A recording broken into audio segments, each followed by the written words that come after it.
What's up, my precious little pack, and welcome back to VEGA Conflict. What do I have in store for you today? Actually, I'm going to talk about the Blindside event and the Altairian destroyer, the Inquisitor. Now, this is going to be... I like the aesthetic of the ship right off the bat, but the real kicker to it starts off with its special slots, the number it gets.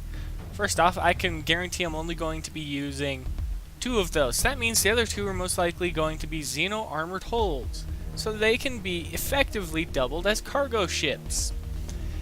So that's going to be a beautiful one, but it gets better. Let's just do a quick little run over. It's the long-range artillery ship. It's meant to lay waste to bases, as we all know, so it gets increased module damage. I don't care about that. I don't base targets with destroyers. I actually have them as either long-range, high-damage ships or support vessels. Now this is a very interesting and very dangerous ship. Let's take a look at its overdrive, the Ballista Overdrive. Triggered after 35 weapon firing cycles for 3 seconds, all driver projectiles are given an extended flight range and the ability to pierce through base walls, as well as the ability to pierce through 10 targets. Okay, I'm liking that. I could literally sit on the edge of something, fire my gun at people's squadrons like we used to do, except for now the projectile will be able to fly into their base, and instead of stopping on the initial target, it'll literally fly until it reaches the maximum range. I could literally sit there outside your bridge's range with only squadrons being able to fight it. I could fire everything I've got, and you wouldn't be able to stop it. It's just insane. I actually like it though. The aesthetic, I love it. Now, I don't like its lance drivers. Its lancer driver.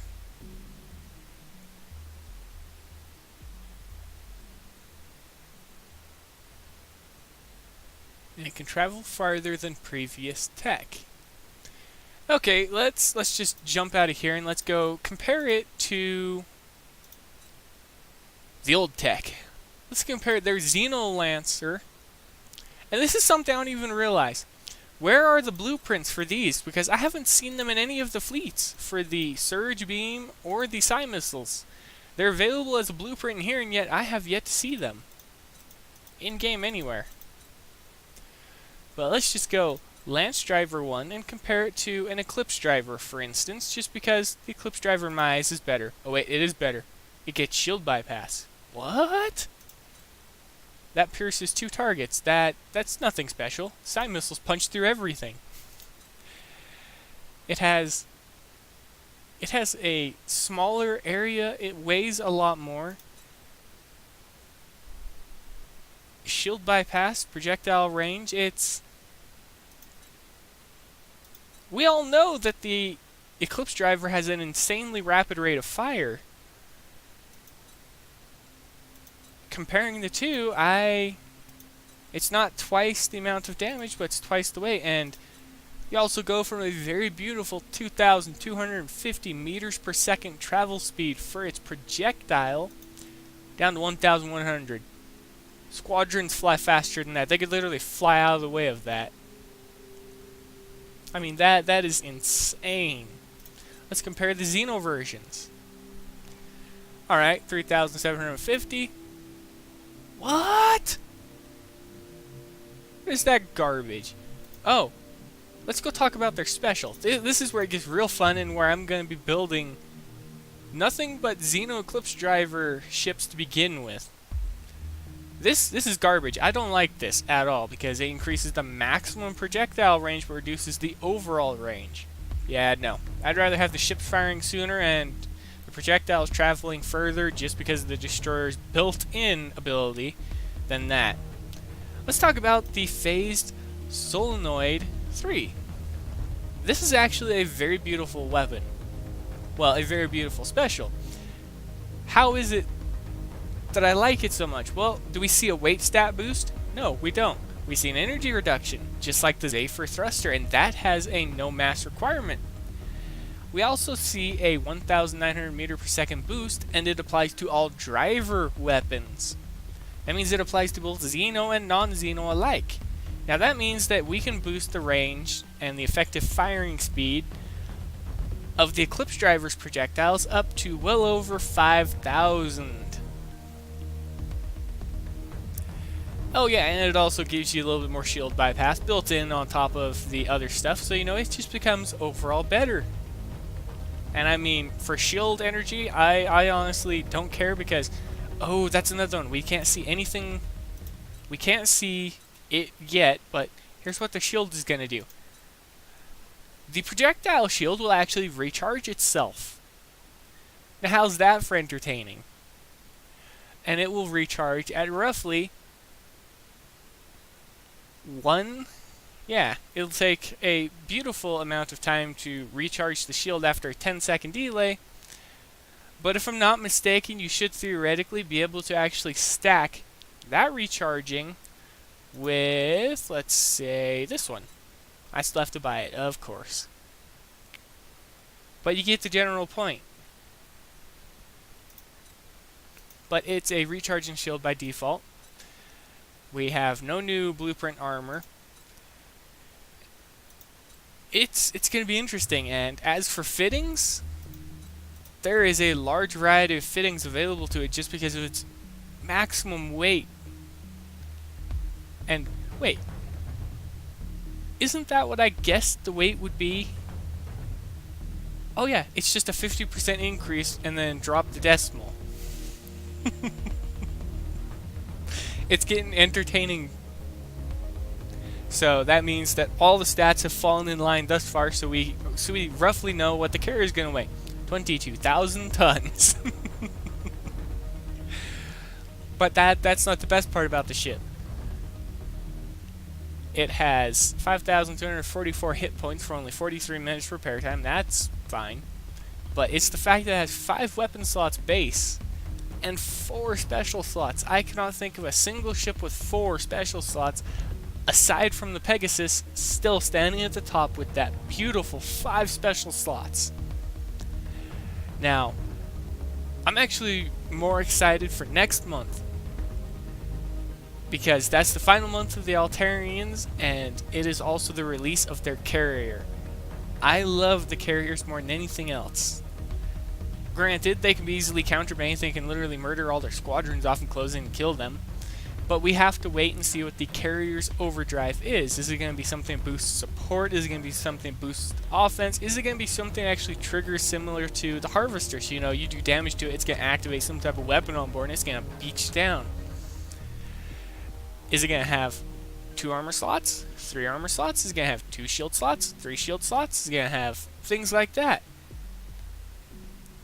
Through the mark upgrade system, I know the Paladin gets an additional armor slot, so is it going to follow in tune with that?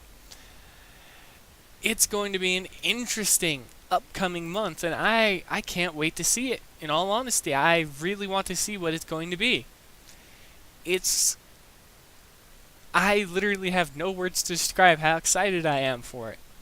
And I'm literally taking every precaution I can to refit as many ships as I can using time tokens and things like that ahead of the event for this one, because I want to actually begin production of this destroyer as soon as possible, just because my secondary fleet is made of destroyers primarily.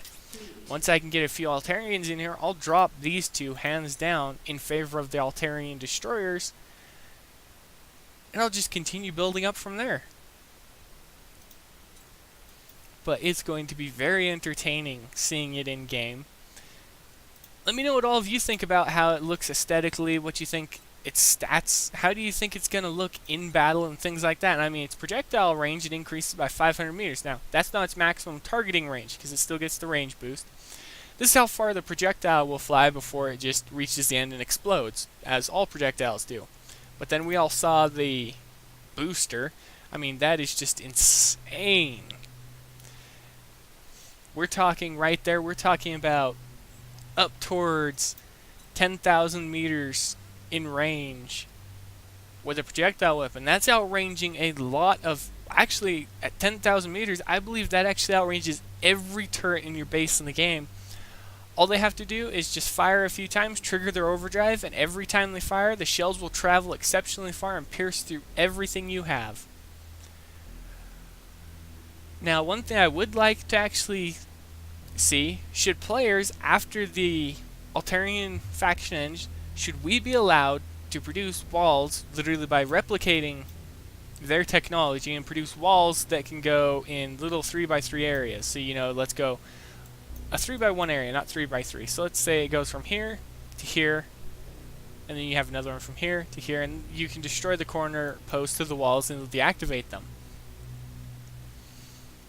But would we get something like that to help balance out the game? Because right now the meta of the game for high level is literally just build a paragon and run it through the enemy's base. And no matter what type of base setup they have, if their buildings are clustered, which people tend to just to defend themselves against enemies, then they're going to have a problem, because the insane explosives aboard the paragon, due to its certain nature, is just stupid. Oh, and I forgot to mention the buff. I want to talk about the buffs and nerfs. First off, the paragon now has increased damage, unmarked upgrade against everything. It just does increased health damage. That's it. So as it gets upgraded as well, it just becomes even more insane. And its AoE radius, you can just crank it way out the window and you can just make it nuke bases, and you, well, not nuke them, you literally carpet nuke them, because you fire the Simon missile, it penetrates through 1, 1, 1, 1, it just does that thing. Now, the Bastion, on the other hand, they nerfed it, but not in the area we were expecting. First off, I would have been fine with just these two being the stats, except for a little bit less shield bypass, because even I don't think that it should have that much shield bypass. I think it should have been 200 maximum increased damage per second for the boost, a 20 to 25 shield bypass, and a 10 to 20% range boost. Before it was 40, so they reduced it by 50%. So that falls in line with what I would think it could be, but the other two don't, because it's still too overpowered.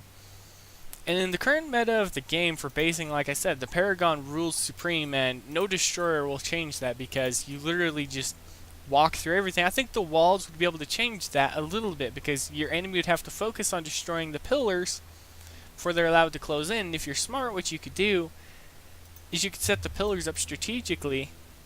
If they actually allow us to build them, you could, and they don't do it the way I said, where it's a 3x1 block, but instead something like this, you set one up here, one up over here, and they connect, and you set another one up over here, and you can choose which one it connects to be able to form the wall there, as long as none of your structures are in the way. It would be an interesting new aspect that the game could have that could help balance out a little bit of it and stop Paragons from just rushing through bases, destroying everything by carpet nuking it into oblivion. Because, I mean, where's the fun in that? Someone takes their time to become a top base, they take pride in it and everything like that, and then it just gets carpet nuked into oblivion. You literally watch helplessly as your base gets 3-starred, and the enemy fleet hardly takes any damage, just because your base dies that quickly. But what do you all think about what I've said in this video so far? Do you like the aesthetic of the Inquisitor Destroyer? Do you feel that it may be underpowered via its overdrive in comparison to others? Or do you think that its weapon is underpowered or possibly rubbish due to its projectile speed and its... I literally... I can't wrap my head around why it was like this. Even though I watched the video for it, I saw it in action, I'm at a loss of words. It's the best way to describe it. And I mean, the maximum it can go is only 3,000 meters per second, because even the booster's 1,900, 1,100 only goes 3,000. If you were to boost any other driver weapon, they'd be out there in the freaking speed. So, you know, you'd have very little chance of dodging them at long ranges, because they would be hitting a little bit more accurately every time, as with all previous weapons. Because with all previous weapons, we had... Just use that far down.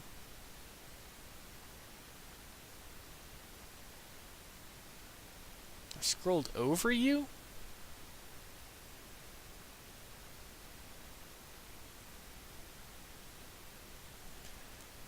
I think I'm missing a few of my specials.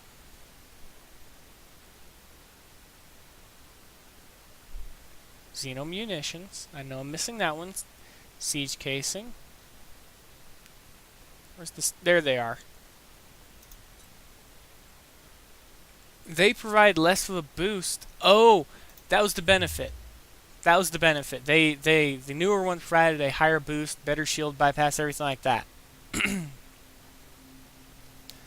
But I'm going to go ahead and end the video here, everybody. What are all of your thoughts on the upcoming event? Feel free to leave them below.